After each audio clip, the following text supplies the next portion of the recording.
I am the tofu golem. Please enjoy the video.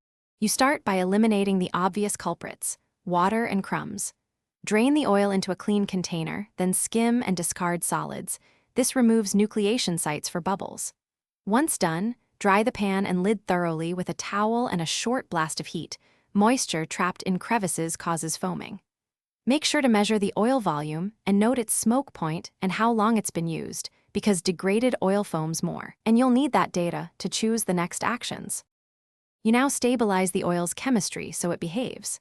Filter the oil through a fine sieve or a coffee filter to remove microscopic particles that promote foaming. Then, if appropriate for the oil's use, add a tiny amount of salt or a non-reactive adsorbent, about 1 pinch or 1/2 teaspoon, to bind free soaps and polar compounds that trap air. Heat slowly, stirring gently to just below the smoke point. This expels dissolved gases without overcooking and helps you see whether foaming is resolving. You finish by cooling and separating. Let the oil settle, then decant the clear top into a clean, airtight container and store at a stable, cool temperature. If foam returns during reheating, repeat the filtering step and test by adding a small amount of fresh oil. That can dilute surface-active impurities.